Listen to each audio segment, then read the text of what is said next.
So I'm not exactly sure what we're going to be talking about today, but I kind of just start these things and roll with it, so that's how we're going to do it.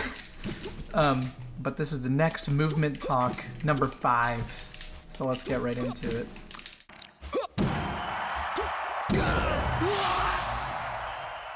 Been doing just so much on Fountain of Dreams lately. I keep talking about how this is one of my favorite stages now, and it very much is true. If you've seen me here, you've seen me do so many full hops like this, and I've explained how, you know, you can't make it to this top plat, but if you jump backwards, you can make it up there. And one thing I actually haven't mentioned, I think, is that it's a 0-degree waveland setup. So when I'm wavelanding up here, I get the maximum length because my control stick is completely sideways. I don't have to go down at all. This is true on Yoshi's as well, but that's why these wavelands are so smooth on top here. The length of a full wave dash is like just about the length of this entire platform. Like, look at Falcon's, this is about as good as I can do with no 0-degree waveland, but his wave dash goes pretty dang far. It's almost an entire Fountain of Dreams platform with a perfect angle. So what that means is when you're getting a 0-degree, you're going this far, and that's how, because yeah, you see that I get teeter out of it, or get really close to the end, and that is why this PC drop is possible.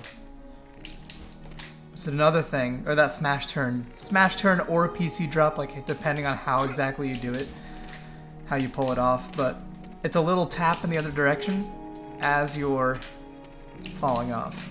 And I just think it's interesting that that's possible because of the 0-degree waveland and like the perfect distance that Falcon goes on the platform. I swear, the more I play Melee, the more I think some of these stages were literally designed for Falcon. Like, look at this. And I want to talk about Fountain of Dreams a lot because obviously people talk about Falcon's getting better at this stage, but like, it's just beautiful. This stage is gorgeous for Captain Falcon. So along with this full hop that I absolutely love, I've been doing one other thing recently, which is not wave landing up here, but you can just let it no impact land, which is very nice. I've been thinking about that because the other two options you've probably seen me doing is this nair. You can stomp that as well. You can up air that to get up to this edge cancel spot right here. Obviously very cool. On Fountain I do a lot of baiting with this full hop, making people think I will go up there and then immediately dashing back. Shield dropping. It's just a very nice mix-up for people who like to jump a lot, because maybe you'll just catch them going to top plat and be able to immediately act after that. And I do it at a very horizontal way, like I hold forward and go from the side in, but you can do this from basically anywhere. Like, one thing I don't do enough, I think, is if people are up here teching or shielding or whatever, you can pressure it with like nair and stuff. And if you're in the middle, I'm pretty sure you can choose to go either direction after jumping. Like, that's some good pressure, and I actually realized the other day that the first hit in air here shield pokes. Okay, yeah, there. At a certain height, this will definitely shield poke. It's pretty weird. It's worth going for, because it's consistent enough that it's probably worth going for a little. Stomp. Really fun for this as well. You do have to time the stomp a little later. But look at that. There's really good shield pokes on these top plats. But like, what I would do probably in game, what I'm more likely to do, is if Marth's shielding up here, I'll do something like this. You can bait a lot with it. There's also a chance that first nair is going to shield poke anyway, giving you something, you know, if you're fast enough. Wow, I mean, look at this. Look at that. This, of course people will angle their shield, but like, really, if you full hop with Falcon and someone's shielding on a top plat, they should be very scared because you can do so much with things like that. That's another thing I want to talk about right here, is you can no impact land almost all the time with this. Jump backwards, no impact land right here. Instant double jump also does the same thing. Look at that. And this happens to me a lot when I'm playing a spacey or something, and I want to be like double jump kneeing, or like drifting out with stuff, you know? And I do instant double jump and then I just end up here. I'm sure a lot of you Falcon players have done this. Randomly F smash on top plat, because you're trying to knee. I'm sure so many of us have done that, right? And I think a lot of movement things that hold people back are just them getting a little annoyed by it instead of realizing its potential. This might be something that Falcon mains don't like about Fountain, is the height here, because when you double jump, you get stuck on the platform.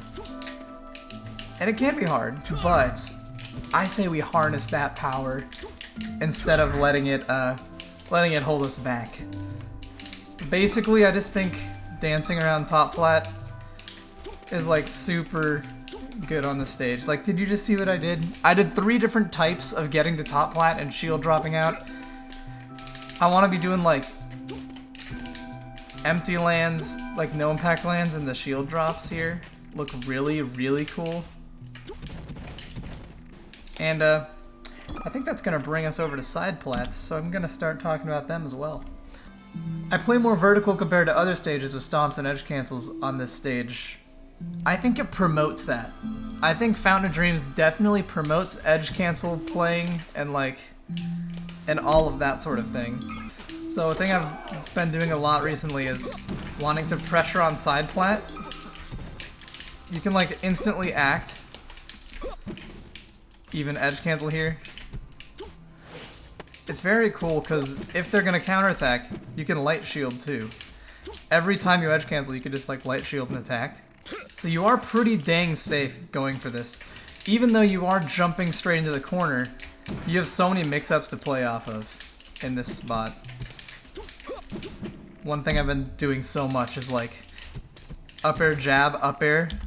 Like look at this. You could throw out a lot more hitboxes on Fountain, I think, than most other stages. This height is like really crazy. Yeah, like a quick shield drop in there. Anything like that. You could look at how low this is to the ground. You can still shield drop back at this. The height on this stage for Falcon's pressure makes him so scary. Look at this platform height right here. I can short hop onto it. This is probably the best height, honestly, for Falcon. Something like this. It makes everyone's pressure better, but once you like are comfortable on side plats doing all this kind of thing, your Fountain game will blossom into something freaking wild. Like, you have to be careful when you go onto Fountain. You have to understand that the stage is gonna dictate what you're allowed to do, and I don't think people like admitting that. But you gotta let Fountain make you its bitch, and then figure out what you can do with what platform height mid-game. You just have to like figure that out. One fun thing about the pressure in the corner here, if people like to hang out in the corner. Now, I will clarify, this is very dangerous. Try at your own risk. But triple edge cancels here are very cool. Yeah, this is something I mostly do facing backwards to grab ledge. I have more of a muscle memory for it like this. Now that one's going down, I'm gonna head over here, but like a double back air grab ledge or something. Obviously it's hard. It's like not gonna hit this every time, but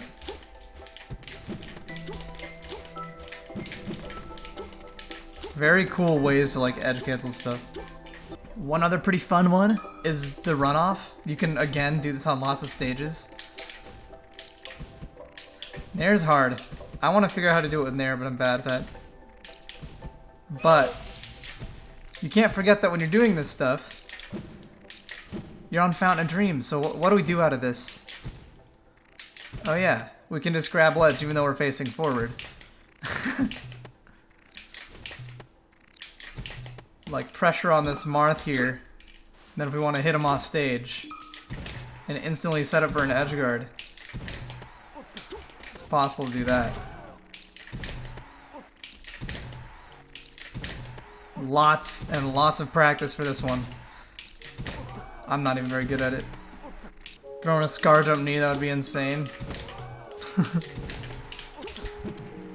Yeah, something like that. You can't scar jump on FOD, but you do have a double wall jump or triple wall jump, but I've never hit the triple.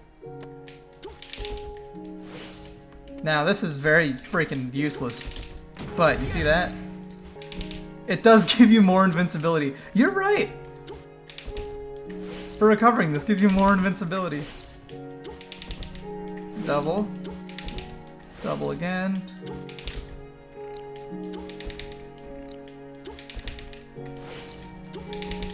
I can only get 2. So, one little trick Falcon does have is recovering super, super low. Because of that wall jump I just did. Now, if your opponent knows about this, then they're clearly going to cover it, but if they're unaware that you can do this, you could probably get one free recovery if you're stuck somewhere.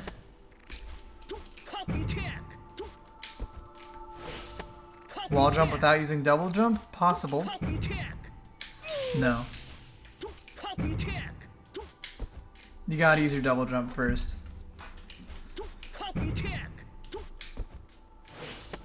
But a very fun thing that I've done this in tournament to clutch out like one recovery, and it'll work. It'll actually work if you're ready for whatever they got to punish it. Maybe you still have to tech, but it's another shot at life, so. I was talking a little bit ago about this T-drop setup here, this runoff. And I want to show you guys, want to explain how I've upped my T-drop game recently. So if you saw that I just did, I've been fast falling them now. So I used to just do this, which is not a problem. That's just a normal one. If you guys don't know how to do it, it is being right at the edge of Fountain. You don't have to be in teeter, but you just need to be by the very edge and then do a pivot shield. A one frame pivot shield. If you do that, you'll fall and you'll just tap the ledge. You'll just turn around. Pretty cool. But the only thing you can do between grabbing ledge between doing the T-drop and grabbing ledge, the only thing you can do is get a single fast fall input in. If you notice, if I fast fall it, it gets a lot faster. Do you see those? A really good example of when I like to do this is if a Sheik is Shino stalling between stocks, I will run over and try to do a very quick T-drop. It's pretty risky. If you miss, normally you will roll backwards, which I don't think is a terrible spot to be in. It requires a lot of practice, but I do think that at least showing like a Sheik who stalls at ledge or something, showing them this once will make them question if they should keep doing it, I like to mess with how you don't have to be in teeter to do it. I'll come over and jab. This is something that Aklo showed me. We'd be playing and he'd edgeguard my Falcon by like running over, and he would jab and just sit there and then T-drop after, just because it looks cooler, if you're not in teeter. And I was messing with this and I was like, wow, that's really cool that you can jab into it. And I was wondering, what else could you do? Oh, you can do like almost any move into a T-drop. Maybe not down tilt. Oh, you can down tilt. Because you're always close enough to the ledge after doing these. My favorite is Gentleman T-drop. It's probably the most technically challenging of all of them. But someday I'm gonna hit an edge guard with it. I've been doing a lot of back air double jump. This is a great way to bait shield grabs. Little short hop back air pressure is never a problem, I don't think. The big thing, and why I like doing it on Fountain, is of course platform pressure, and it gets you right onto the platform next to them. Basically, the next level of this, though, is doing it with up air, is what I've realized. Up air is like a frame or two faster to get the double jump. I didn't know Falcon had such good triple aerial pressure, I guess. You're under him right here. Yeah, up air nair. Like, that's just something I'm really trying to do more pressure with. But yeah, I'll do back air double jump, set up an edge cancel right there. I think my favorite thing about Fountain is corner pressure. Like kneeing through plat like that. Up air gets you on top of the plat there. Even though back air doesn't. You really have to know your ECB stuff. Like when you're gonna land on a plat and when you're not. It's very important. Those are really good here. They're better here than anywhere else. Just stomp through the side. But if you teeter it, you got like a million things you could do. One thing I've learned from, believe it or not, Zelda players and Peach players is edge canceling air dodges if you're gonna recover like this. You can fade back out and maybe trick someone.